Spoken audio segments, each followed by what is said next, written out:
Jesus Christ spoke to his disciples about fields white unto the harvest. Here they are.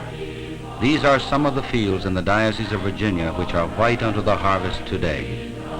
These rows of houses represent people. They represent children. People whose spiritual needs cannot be neglected.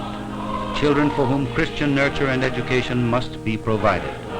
If the church fails these people, it then fails to live up to the commandment of our Lord. In the past few years, our Bishop, Frederick Goodwin, has seen this tremendous growth take place in the Diocese of Virginia.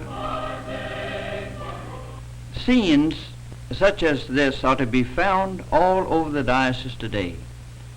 Let's take a look at a map and see where all this is taking place.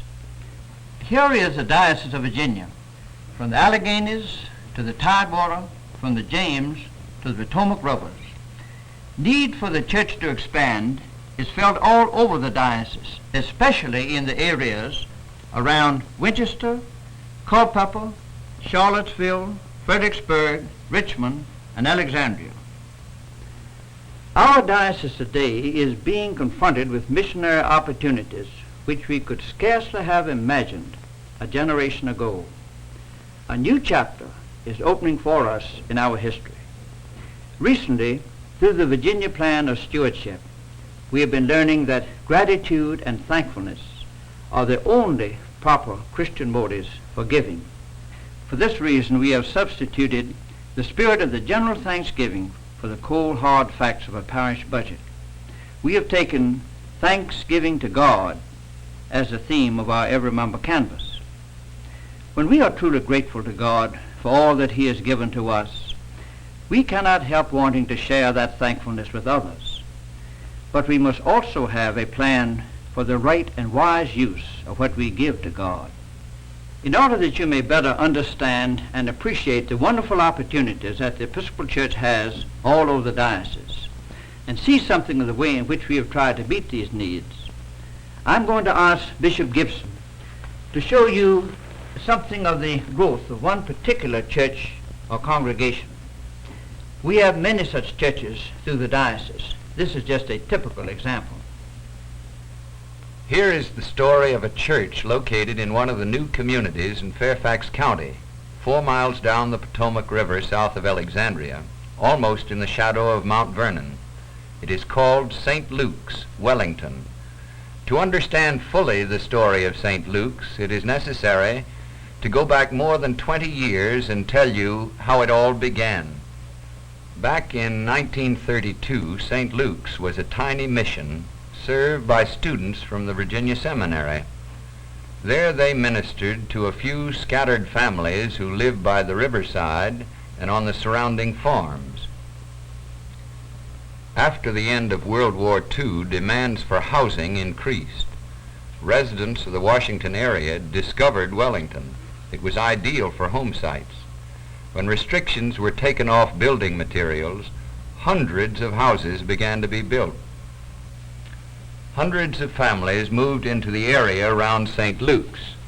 Now it was the center of a growing community, the only church for miles. This is what St. Luke's looked like in that post-war period. People flocked to church. Sunday school classes were overcrowded. I even saw them meeting outside in station wagons. St. Luke's had become not only a church, but a constantly used center for the activities of the entire community.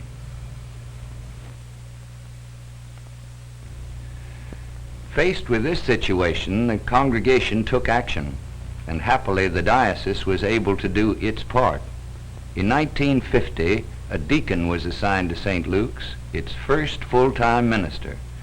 Diocesan funds supplied the first quarter of the total amount needed to begin work on an addition to the church. These diocesan funds enabled the people to raise the remaining 3/4. The fulfillment of the hopes of both the diocese and congregation was the dedication of the new St. Luke's Church in May 1952. This venture of faith has been met by the response of increasing numbers of people all over the area. Here men, women, parents, and children come to church and church schools. giving of their lives in worship, in Christian education, in praise and prayer, and the preaching of the Word, growing as a new church family in the Diocese of Virginia. Since 1952, when there were only 200 church families, St. Luke's has grown to over 400 families and the care of more than 1,200 persons by the church. The need for the church was here. You people all over the diocese saw the need and answered the challenge with your gifts. Today, as a result, a new, independent, self-supporting church is added to our diocesan family. Now let me emphasize, diocesan extension funds made this possible. And these same funds made possible much more church construction.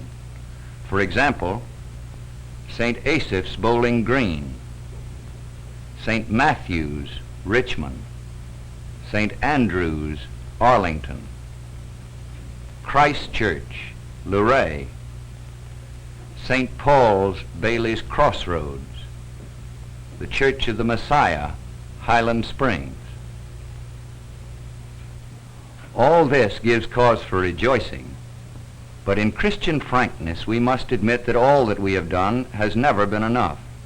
In some new communities we have had to delay meeting the opportunities which were there until long after decisive action was called for.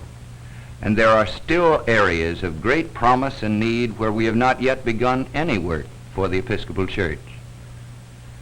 Surely God is calling us to do much more in His service than we have done so far.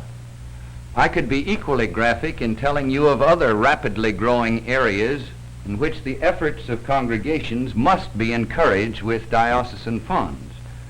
What you have seen illustrated in some churches could be repeated throughout the diocese.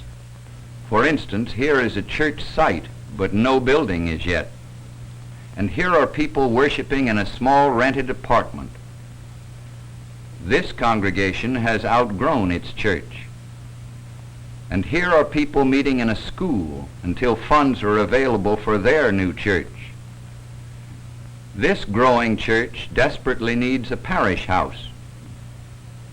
All that these situations need is enough help from the diocese to grasp the opportunities which face them. In every one of these new areas there are people who are being reached by no church, children who go to no Sunday school, families who are not being taught what it means to be thankful for God's boundless grace and love. This is why we make a missionary appeal for church extension. We must provide in our pledges at every member canvass time and in the operating budgets of our churches definite amounts for the extension of Christ's kingdom in the new communities of our diocese. There should be no doubt in the mind of anyone that the needs and possibilities of missionary expansion in the Diocese of Virginia are unlimited. Possibilities unlimited. Bringing God and His church into the lives of people. This has happened for you. Will you not help to make it possible for others? This then is our challenge. Before us is the very practical, down-to-earth opportunity and privilege for people to include in their pledges and vestries to include in their budgets a generous amount for church extension. Now we have heard the story of what God is calling us to do.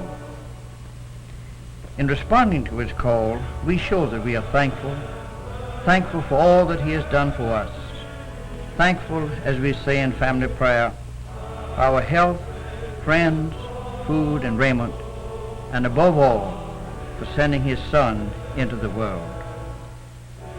Today in the Diocese of Virginia, our fields are white unto the harvest. We are depending on you to do your share.